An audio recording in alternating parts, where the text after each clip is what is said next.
Mariana দ্বীপপুঞ্জ থেকে 200 kilometre পূর্বে বিস্তৃত বিশ্বের গভীরতম মহাসাগর 50 কিলোমিটার লম্বা এবং 69 কিলোমিটার চওড়া ট্রেঞ্চটির নাম দেওয়া হয়েছে নিকটবর্তী দ্বীপপুঞ্জের নামে, যা মারিয়ানা ট্রেঞ্চ বা মারিয়ানা খাত নামে বিখ্যাত। রহস্যময় মেঘের আড়ালে লুকোনো ঘুটঘুটে অন্ধকারে মারিয়ানা ট্রেঞ্চের রহস্য এখনও অজানা। কেউ কেউ অভিযানে নেমে কিছু দূর এগোলেও রহস্য উদ্ধার করতে পারেননি। কেউ বলেন এখানে প্রাণ আছে, কিন্তু এখনও তার প্রমাণ কিছু পাওয়া যায়নি। মারিয়ানা খাত, এই খাতের শেষ সীমায় তাপমাত্রা 1 থেকে 4 ডিগ্রি সেলসিয়াসের কাছাকাছি থাকে। হাড় হিম ঠান্ডায় এই খাতের স্তম্ভের চাপ ও স্বাভাবিকের তুলনায় অনেক বেশি। প্রতি বর্গ ইঞ্চিতে চাপের পরিমাণ প্রায় 8 টন, যা সমুদ্রতলে স্বাভাবিক বায়ুমণ্ডলীয় চাপের তুলনায় প্রায় 1000 গুণ বেশি। খাতের শেষ প্রান্তটিকে চ্যালেঞ্জার দ্বীপ বলে। স্পেনের রাজা চতুর্থ ফিলিপের রানী ছিলেন মারিয়ানা। এক সময় আশপাশের দ্বীপগুলি স্প্যানিশ উপনিবেশ ছিল, তাই স্প্যানিশ রানীর নামে নামকরণ করা হয়েছিল। প্রশান্ত মহাসাগরীয় দ্বীপপুঞ্জের এই দ্বীপগুলি আসলে ঘুমিয়ে থাকা আগ্নেয়গিরির চূড়া।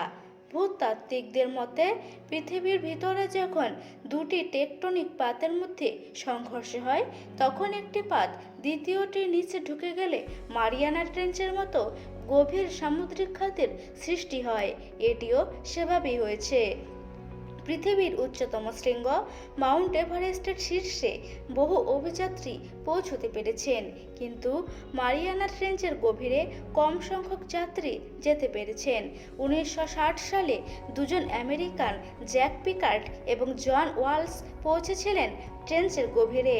একটি বিশেষ জলযানে করে সমুদ্র অভিযানে তাদের পাঠানো হয়। 5 ঘন্টা ধরে গভীরে যাওয়ার পর তারা গন্তব্যে পৌঁছতে পেরেছেন, কিন্তু চ্যালেঞ্জার দ্বীপের গভীরতা থাকতে পেরেছেন মাত্র 20 মিনিট।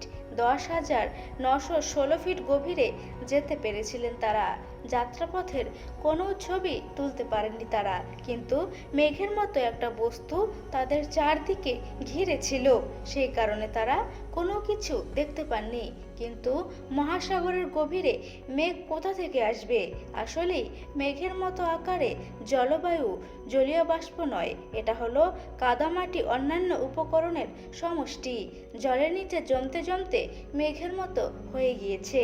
অভিযাত্রীরা খোঁজ নিতে চেয়েছিলেন যে গভীরে জীবনের অস্তিত্ব আছে কিনা, কিন্তু পিকার্ড অবশ্য বারবার দাবি করেছিলেন তিনি গভীর খাতে একটি ফ্ল্যাট ফিশ দেখেছিলেন, কিন্তু বিজ্ঞানীরা তার সঙ্গে সহমত হননি।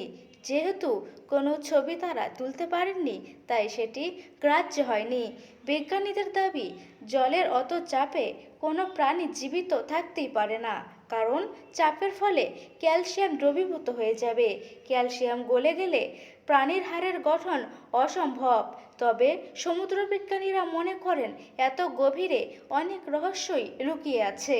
2012 সালে প্রথম অভিযানের প্রায় 50 বছর পর ফের মানুষ মারিয়ানা খাতে নামে। এবার নামেন চিত্র পরিচালক জেমস ক্যামেরন। তিনি পৌঁছেছিলেন 10,228 মিটার। একটুর জন্য বেঁচে যায় প্রথম 2 অভিযাত্রীর রেকর্ড। তবে সম্প্রতি আরেক অভিযাত্রী পৌঁছেছিলেন 10,927 মিটার পর্যন্ত। তিনি প্রথম জানতে পেরেছেন মারিয়ানা খাতের অগভীর অংশে বেশ কিছু সামুদ্রিক প্রাণীর অস্তিত্ব রয়েছে। তবে বিজ্ঞানীরা নিশ্চিত আরও কিছু রয়েছে যা এখনও পৃথিবীর লোক জানতে পারেননি। রহস্য রোমাঞ্চের মেঘভেদ করে খাতের গভীরে আরও অভিযানের প্রস্তুতি চলছে। চরম পরিবেশে কী করে প্রাণীগুলি নিজেদের অস্তিত্ব টিকিয়ে রেখেছে, সেই রহস্য জানা গেলে মেডিসিন বায়োটেকনোলজির অনেক বন্ধ দরজাই খুলে যাবে বলে আশা করছেন বিজ্ঞানীরা। তবে দুর্ভাগ্যজনকভাবে মারিয়ানা খাতের গভীরতা চালানোর সময় প্লাস্টিক পাওয়া গিয়েছে, জানার পর মুষড়ে পড়ছেন বিজ্ঞানীরা।